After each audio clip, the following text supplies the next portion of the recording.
we are diving into rheumatoid arthritis, a chronic autoimmune disease that involves not only joints but also other organs such as lungs, heart, and also affects mental health. We'll explore the causes, the triggers that leads to rheumatoid arthritis, the classification of drugs, the therapeutic objective in the management of rheumatoid arthritis. As we can see in this figure, the hallmark of rheumatoid arthritis is joint inflammation.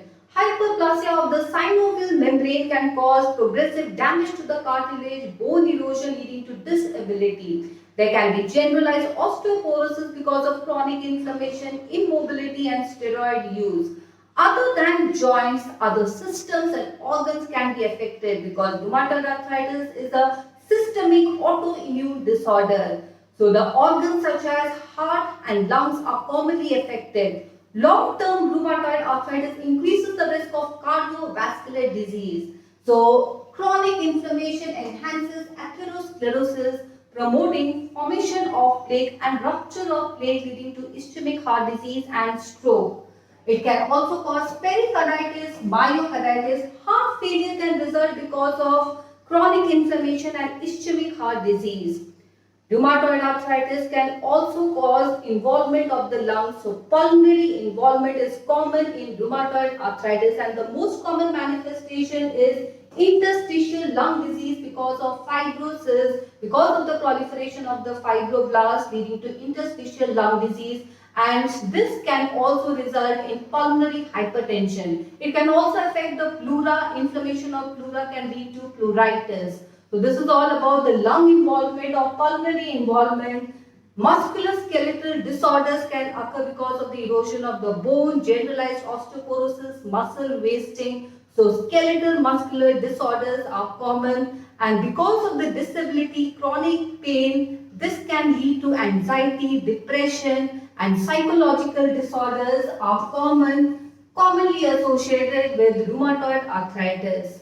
Now the laboratory indices helps in the diagnosis, monitoring the progression of the disease and assessing the prognosis of the disease. As we can see here, there is a rise in inflammatory markers such as ESR and C-reactive protein. So rise in ESR, C-reactive protein occurs in rheumatoid arthritis. Autoantibodies are diagnostic of rheumatoid arthritis. The autoantibody rheumatoid factor is detected in about 70% of the patients. It is highly specific and is seen in 70% of the patients. Most specific autoantibody is anti-cyclic citrullinated peptide. Anti-cyclic citrullinated peptide is the most specific antibody, and it is detected in about 90% of the patients with rheumatoid arthritis. Anti-nuclear antibodies are also identified in patients. Now coming to the organ function tests such as CBC, liver and kidney function test. It helps to assess not only the baseline organ function but also helps to detect drug-related toxicities. For example, methotrexate is associated with hepatotoxicity. Long-term NSAID use can cause renal toxicity. So organ function tests such as liver, kidney function test helps in the monitoring the disease activity and also to detect toxicities and adverse effects.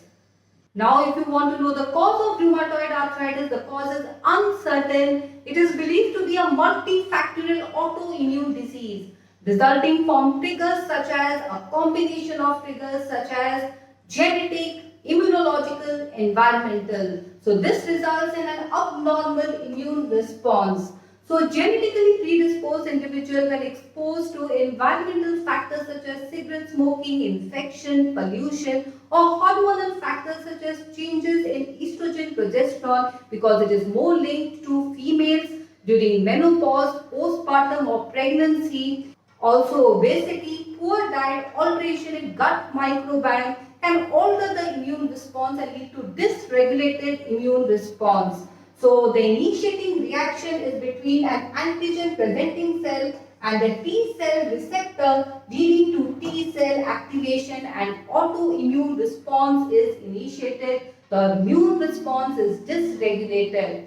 Now T cell activation can cause activation of macrophages. with the release of cytokines such as interleukin 1, interleukin 6 and tumor necrosis factor alpha. So cytokines such as interleukin 1, 6, tumor necrosis factor, these are potent inflammatory mediators and this can lead to chronic inflammation in the joints, chemotaxis of the neutrophils, the macrophages. There is increased expression of vascular endothelial proteins, increasing the vascular permeability, effusion, edema, swollen joints. Also, there is increased desorption of the bone or erosion of the bone because of the activation of osteoclast cells and because of the increased signaling of the rank and ranked ligand signaling leads to activation of osteoclasts leading to bone resorption. So bone resorption, bone erosion because of the activation of osteoclasts resulting from rank ligand activation. Also there is stimulation of chondroblast and fibroblast leading to release of matrix metalloproteinases and this causes degradation of extracellular matrix. So proliferation of chondroblast, fibroblast, release of matrix metalloproteinases, fibrosis and damage to the extracellular membrane. So this can lead to chronic damage to the joint, chronic inflammation, joint erosion and progression of the disease. Also, the T cell activation leads to activation of B lymphocytes leading to the formation and release of autoantibodies and this further accelerates the autoimmune process. So the therapeutic objective of rheumatoid arthritis is to cause immediate relief of symptoms such as pain, tender, swollen joints and also to decrease the progression of the disease, decrease the disease activity, decrease the risk of comorbidities and also reduce mortality, morbidity, improve the quality of life. So these are some of the therapeutic objectives in the management of rheumatoid arthritis. So the drugs that are used in the treatment of rheumatoid arthritis are immunosuppressants that suppress the immune response, that decrease the T cell activity, glucocorticoids are anti-inflammatory and also immunosuppressive in nature and this helps to control the immune response and decrease inflammation in the joint, decrease the chronic inflammation. Also we have DMARDs, that is disease modifying anti-rheumatic drugs that modify the disease process, that decrease the disease activity by reducing inflammation, immune response and helps to preserve joint function. So disease modifying anti-rheumatic drugs are widely used in the management and treatment of rheumatoid arthritis. Now let's classify the anti-rheumatic drugs. They can be classified as non-biologicals and biologicals. Under non-biologicals we have immunosuppressants that suppress the immune response and other immunomodulators. Amongst the immunosuppressants we have methotrexate, which is commonly used, and azathioprine, cyclosporine are other immunosuppressants that can be used for the treatment of rheumatoid arthritis.